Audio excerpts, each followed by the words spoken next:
CPM-ന്റെ സംസ്ഥാന സെക്രട്ടറി ആഗോള വിജയമാണ് ആഗോള അയ്യപ്പ സംഗമം എന്നാണ് ഇന്ന് രാവിലെ പ്രതികരിച്ചത്. ഇപ്പൊ കല്ലുവച്ച പച്ച നുണ പറയുന്നതിൽ ഒരു ഉളുപ്പുമില്ലാത്തൊരു പാർട്ടി നേതൃത്വവുമായി CPM മാറി. കാരണം കഴിഞ്ഞ ദിവസത്തെ മുഴുവൻ മാധ്യമങ്ങളും, ദൃശ്യമാധ്യമങ്ങൾ മുഴുവൻ വിവിധ സെഷനുകൾ നടന്ന ഹാളുകളിൽ നേരിട്ട് പോയി തത്സമയ സംപ്രേഷണം നടത്തിയത് ലോകം മുഴുവൻ കണ്ടതാണ്. കാലിയായ കസേരകളുടെ സാന്നിധ്യത്തിൽ ചർച്ചകൾ നടക്കുന്നു. ചർച്ചകൾക്ക് നേതൃത്വം കൊടുക്കുന്ന വിദഗ്ധരല്ലാതെ കാണികളില്ലാത്ത നിലയിൽ ആഗോള അയ്യപ്പ സംഗമം സമ്പൂർണ്ണ പരാജയമായി പരിണമിച്ചതിന് ശേഷവും അഖില ലോക വിജയമാണ് ആഗോള അയ്യപ്പ സംഗമം എന്ന അവകാശവാദം ഉന്നയിക്കാനുള്ള CPM-ന്റെ സംസ്ഥാന സെക്രട്ടറിയുടെ ആ മനക്കെട്ടി എത്രമാത്രം അഭിനന്ദിച്ചാലും അനുമോദിച്ചാലും മതിയാകില്ല. ഇതൊക്കെ പറയാനും ഇങ്ങനെ പ്രതികരിക്കാനും CPM-ന്റെ നേതൃത്വത്തിനും മാത്രമേ കഴിയൂ.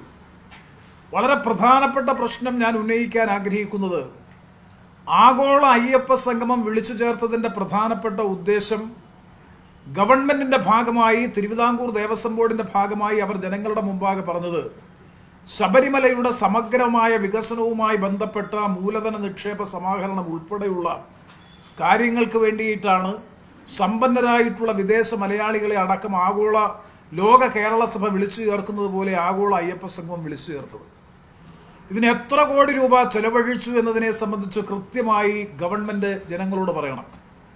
അതോടൊപ്പം തന്നെ എത്ര നിക്ഷേപ നിർദ്ദേശങ്ങൾ ഇതിന്റെ ഭാഗമായി, ഈ സംഗമത്തിന്റെ ഭാഗമായി ശബരിമല സങ്കേതത്തിന്റെ വികസനത്തിനും പുരോഗതിക്കും വേണ്ടി എത്ര ഇൻവെസ്റ്റ്മെന്റ് പ്രപ്പോസൽസ് സംസ്ഥാന ഗവൺമെന്റിന് അല്ലെങ്കിൽ തിരുവിതാംകൂർ ദേവസ്വം ബോർഡ് ലഭിച്ചു എന്നുള്ള കൃത്യമായ കണക്ക് കൂടി ജനങ്ങളെ അറിയിക്കാൻ, വിശ്വാസ സമൂഹത്തെ അറിയിക്കാൻ ഗവൺമെന്റും തിരുവിതാംകൂർ ദേവസ്വം ബോർഡും ബാധ്യസ്ഥമാണ്. തുടക്കത്തിൽ ഗവൺമെന്റ് അവകാശപ്പെട്ടത് ഗവൺമെന്റ് അല്ല സംഘടിപ്പിക്കുന്നത്, തിരുവിതാംകൂർ ദേവസ്വം ബോർഡാണ് ഇത് സംഘടിപ്പിക്കുന്നത് എന്ന അവകാശവാദം ഉന്നയിച്ചെങ്കിൽ പോലും ഞാനടക്കമുള്ള ഞങ്ങളെ പാർലമെന്റ് അംഗങ്ങളെ മുഴുവൻ ക്ഷണിച്ചത് ബഹുമാനപ്പെട്ട ദേവസ്വം മന്ത്രി, സംസ്ഥാന ഗവൺമെന്റിന് വേണ്ടി ദേവസ്വം മന്ത്രി ഒപ്പുവെച്ച കത്ത് മുഖാന്തരമാണ് പാർലമെന്റ് അംഗങ്ങളായ ഞങ്ങളെ മുഴുവൻ ക്ഷണിച്ചത്.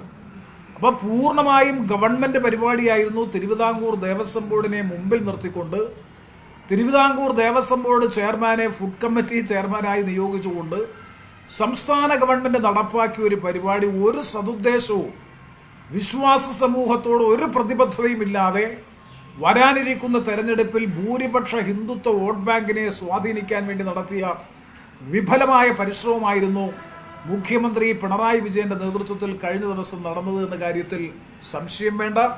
കേരളത്തിലെ അയ്യപ്പ ഭക്തരായിട്ടുള്ള വിശ്വാസ സമൂഹം പൂർണ്ണമായും അയ്യപ്പ സംഗമത്തെ നിരാകരിച്ചു, അതിനോടുള്ള വിയോജിപ്പ് പ്രകടിപ്പിച്ചു എന്നുള്ളതാണ് കഴിഞ്ഞ ദിവസത്തെ അനുഭവത്തിൽ നിന്ന് നമുക്ക് മനസ്സിലാക്കാൻ കഴിയുന്നത്.